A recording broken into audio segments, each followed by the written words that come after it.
Good afternoon. This is the Dvar Torah on Parshas Eikev. Now, the word Eikev itself has many meanings, which are going to be the subject of my Dvar Torah, what it means exactly, and what significance it has for us. But the Parsha as a whole, after Moshe says the Eikev, he tells us what's going to happen if we follow all of Hashem's mitzvahs and how wonderful life will be for us. Then he wants to build confidence into the Jewish people because he says these nations are more numerous than we. How will we be able to drive them out? He reminds of all the miracles that Hashem did in Egypt and how they'll be placed in your power.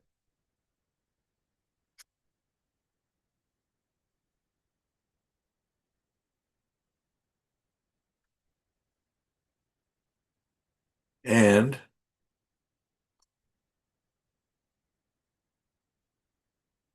warning that all the idolatries must be destroyed. And he then goes on, remember, you must keep everything, because he says these ones, the Jewish people are going to get overconfident, even though it's a wonderful land. Forget Hashem, what he did for us in the desert. And he warns against idolatry. Then he warns against self-righteousness. Because you say, you're going to drive out greater nations, but don't think it's because you're great. Don't think it's because you're righteous. It's not at all.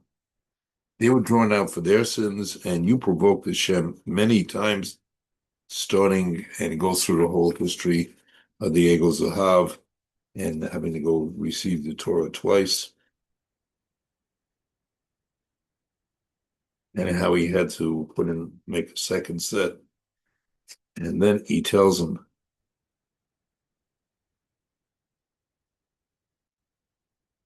and he goes and this demands what they need from the land. And it then goes into the second paragraph of Priyat Shema and ends with the promise of victory if we safeguard his mitzvahs. And he promises them ultimately, and this is apropos of our days, and it finishes off with Pasuk 24 and says at the end, Kol hamakom asher derecha v'lecha bo lechem haisa min midbar Lebanon min nahar parat va'ad haya akaron shalochem. Every area in which your feet tread shall belong to you.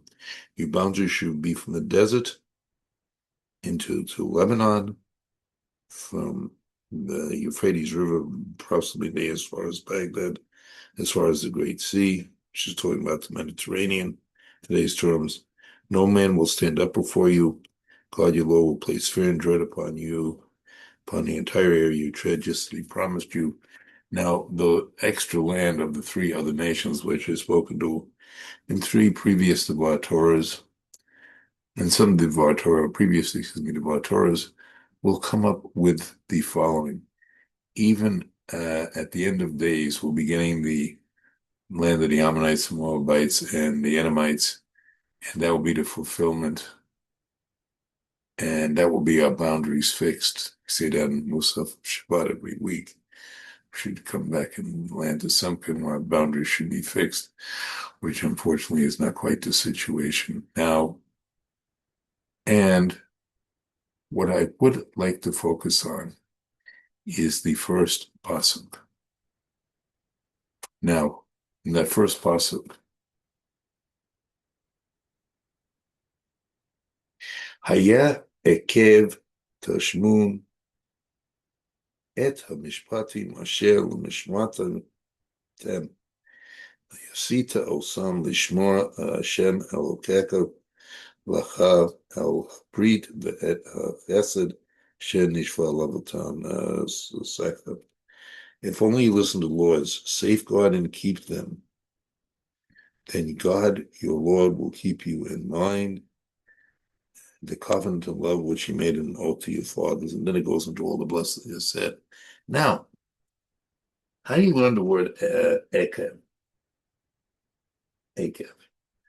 Now, it has a number of translations. The little one, which I'll get back to in a few minutes, means uh, literally means heel. Now, the heel is the bottom of the foot. It's the end of the body and closest to the ground, touching the ground if one's not wearing shoes. Now,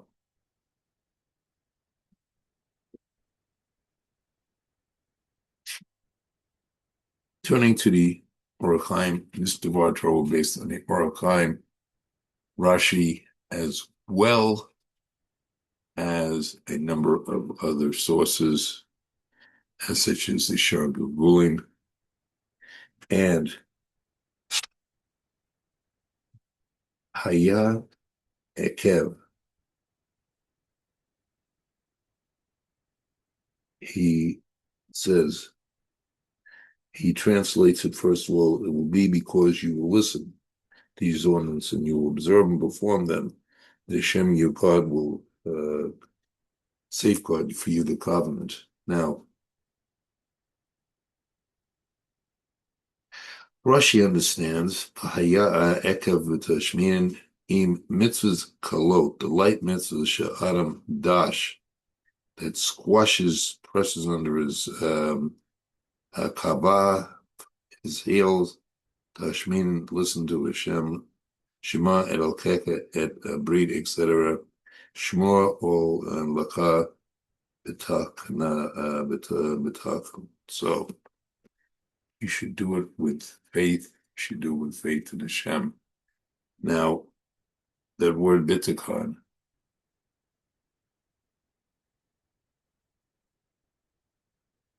trust, belief,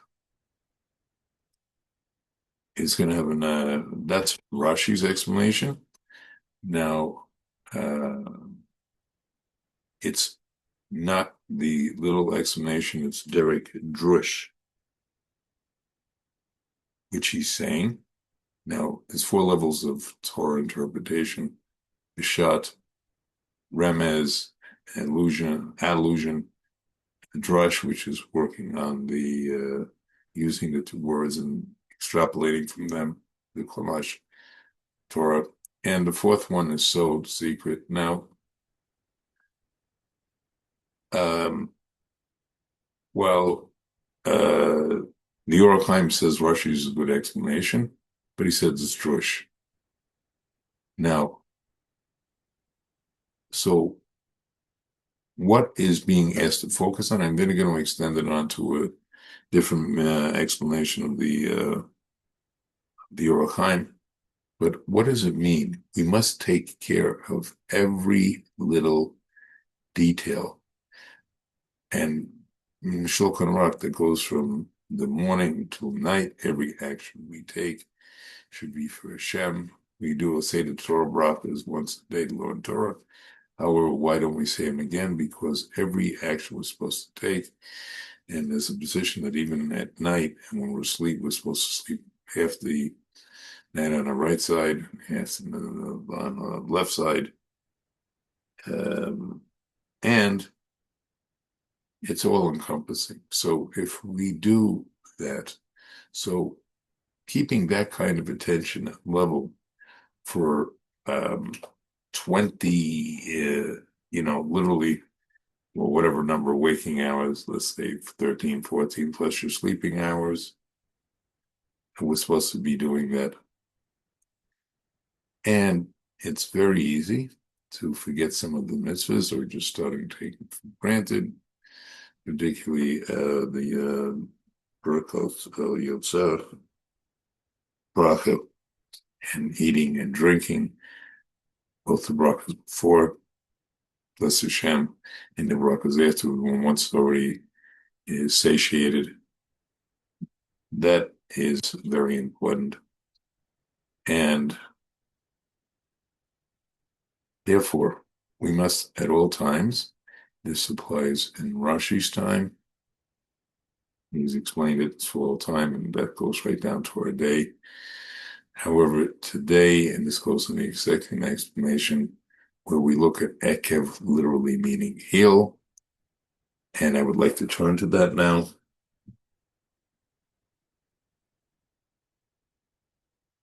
And it says,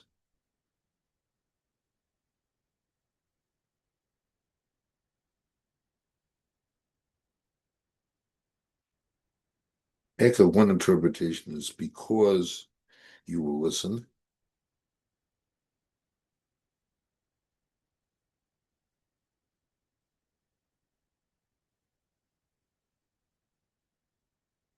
So what is, it means you must eat hands that must be done with happiness. I saw if you listen to these and do them with love. Now, what is Eikev talking about? Haya, you shall have joy. When will you have this joy? In the Eikev of your listening. Perish. Ekev husof takli. According to this, it means Ekev here means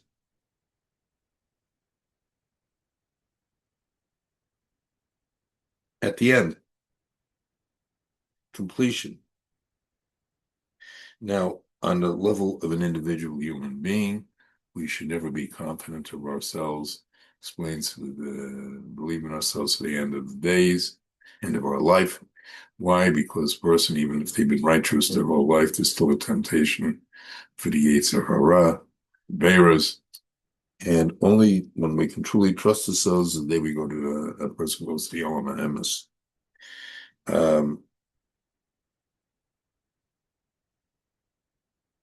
Now, Eikev,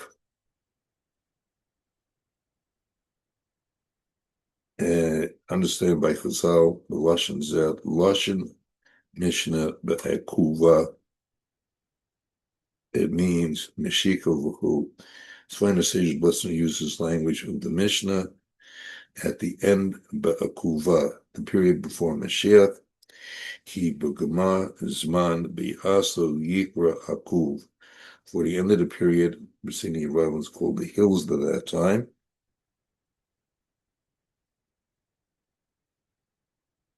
And even though we should have happiness and some on our face, we still have to remember our obligations. And you have to fulfill all the mitzvahs.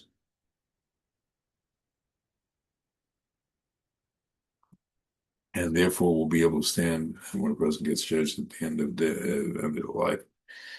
They will be doing Hashem's will. But it talks about the period of Ekev Mashiach, which is what the Orchaim is alluding to.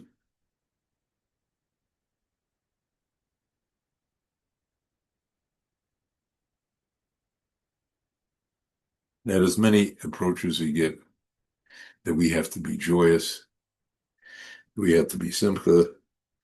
The Orchaim brings one that's from the Zohar, because it says, late lay v'vata kamei kodesh baruch hu v'hu b'shata de Israel b'shvata de el derasa. For there is no greater joy before the Holy One, blessed be He, than when Jewish people engage in Torah study. So in this ahaya can mean joy without specifying who will experience. What does it mean?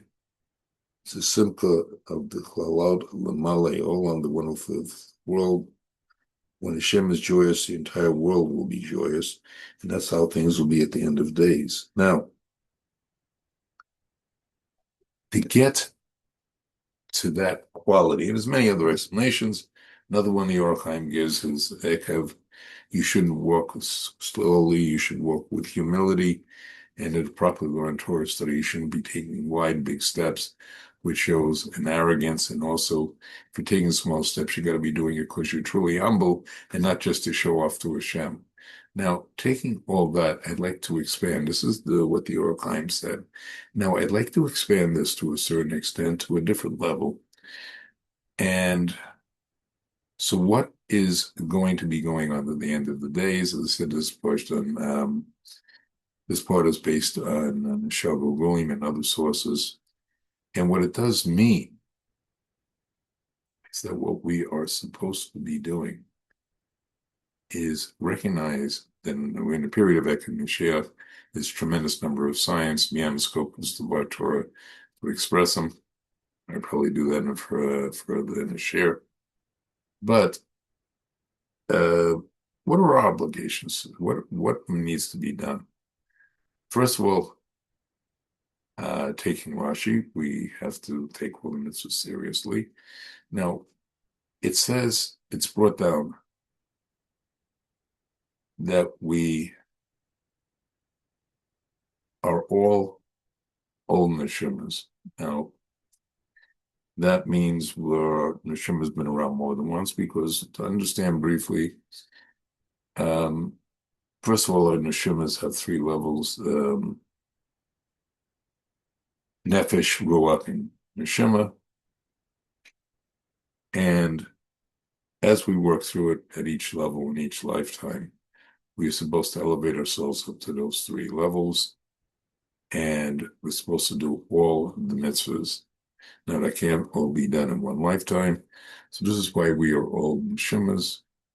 One of the reasons we're all neshamas, we are now trying to finish the fulfillment of everything we need to do in this generation. And if we do that, we can bring Mashiach. That's one sense, we're all neshamas. And we need to complete our work. A second meaning of it is